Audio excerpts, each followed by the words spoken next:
사람들은 수사권 조정돼서 뭐 경찰이 마냥 좋아할 거라 하는데 그런데 실상은 그렇지 않아요. 제가 전직 총경 출신으로서 오늘 솔직히 말해보겠습니다.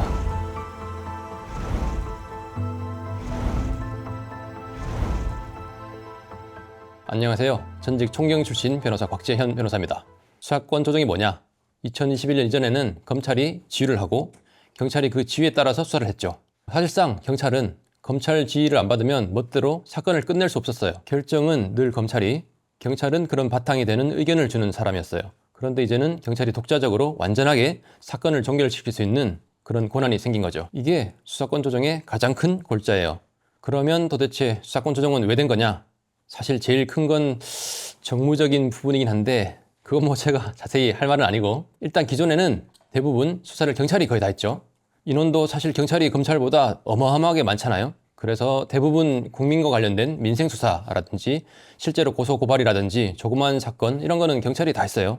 또 선진국들도 대부분 검경이 상하관계가 아닌 상호협력관계인데 우리나라만 특이하게 상하관계다 보니까 사실 검찰이 뭘 좀 잘못해도 경찰이 검찰을 수사할 수는 없었거든요. 수사할 수는 있지만 결국에 최종 결정권자는 늘 검찰이었고 검찰이 모든 걸 결정해버리니까 2021년에 수사권 조정이 된 이후로는 그동안 이렇게 검찰을 견제할 수 없었던 것들이 보완이 됐죠. 그래서 공수처도 생긴 거고요. 아직 입법이 좀 완벽하지는 않아서 사실은 지금도 여전히 진행 중이긴 합니다. 영화 같은 거 보면 맨날 경찰이 검찰한테 쥐어터지고 그러다가 이제 경찰의 파워가 세졌으니 그만큼 경찰에서 반기는 사람들이 많지 않느냐 이렇게 생각하실 수도 있는데요. 현재 경찰서 대부분 수사하는 분들 보잖아요. 다 웬만하면 젊습니다. 40대, 50대 넘어가신 분들이 많이 없어요. 베테랑 분들이 꽤 수사부를 나왔죠. 물론 반기는 사람도 있지만 부담이 늘어서 싫어하는 사람도 많습니다. 본인들이 그동안 해오던 것들이랑 다르게 제도가 바뀐다는 게 부담이 많이 됐을 거예요. 나이도 들었는데 내가 왜 이 고생을 해야 돼? 그러면서 나가시는 거죠. 그러다 보니까 경찰에서도 강제로 발령을 내기도 하고 인센티브를 주기도 하고 특진이라든지 뭐 수당이라든지 메리트를 많이 주면서 유인하려고 해요. 그만큼 많이 힘들어졌다는 거예요. 한편 검경은 여전히 기싸움을 합니다. 뭐 정리가 필요한 부분이 있어요.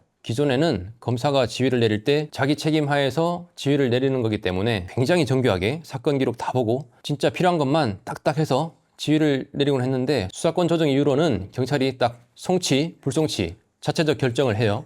검찰에게 보내면 검사들이 예전만큼 책임감 있게 안 보는 것 같아요. 더 이상 본인의 책임이 아니니까. 그래서 그냥 의혹 제기 비슷하게 툭툭 던지면서 다시 경찰한테 보완 수사를 하라고 해요. 예를 들면 이런 거죠. A라는 사람이 사기를 쳤다. 그러면 경찰이 검찰에게 사기죄로 결론 내고 검찰에게 보낸단 말이죠. 검찰이 사건을 받아봤는데 피해자 신문 내용 중에 뭐 돈을 어떻게 썼습니까? 이런 질문이 있네.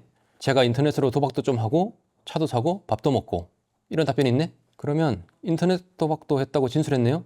인터넷 도박도 조사하시기 바랍니다. 차는 대포차 아닐까요? 조사하시기 바랍니다. 이러고 경찰에 다시 보내는 거예요. 그럼 이제 경찰이 미치는 거야. 이미 모아둔 증거만으로도 충분히 사기죄로 처벌됐는데 도박까지, 대포차인지 아닌지까지 하나하나 다시 조사하라고 하니까 일거리도 엄청 많아지고 결정적으로 이 검경 수사권 조정이 서로 책임을 미룰 수 있는 여지가 늘어난 거예요. 물론 좋은 점도 있죠. 사실 경찰은 검찰을 무서워하는 분위기가 있어요. 그런데 검찰은 경찰을 별로 무서워하지 않았거든요. 그나마 수사권 조정이 되면서부터 이제는 경찰이 검찰을 수사할 수도 있고 공수처가 생겼으니까 서로 견제가 가능해졌고요. 이런 부분에 있어서 사실 나라 전체적으로 뭐 국민들 입장에서도 바람직하다고 생각합니다. 여러분, 이제는 경찰 조사를 받을 때 정말 경찰을 짜증나게 해서는 안 돼요. 경찰이 자체적으로 사건을 끝낼 수 있다 그랬죠. 경찰 단계에서 거의 뭐 90% 이상 다 결정이 된다고 보기 때문에 경찰서에서 어떻게든 뭐 쇼부를 봐야지, 경찰에서 안 되면 검찰한테 가지 뭐, 이게 요즘 현실에서 거의 불가능하게 돼버렸어요. 수사권 조정이 되기 전에는 검사가 자기 사건이니까 신경도 많이 썼어요. 자기 책임이 들어가니까. 근데 이제 아무래도 예전만큼은 신경을 안 써요. 그냥 경찰한테 보안수사 해주세요 이렇게 말만 해버려요. 그러면 그 보안수사 누가 해요? 맨 처음에 결론을 낸 똑같은 담당 경찰이 하는 거예요. 담당 경찰은 뻥 찌는 거예요. 뭐야, 내가 이미 결론을 낸 건데 내 결론을 나보고 뒤집으라고?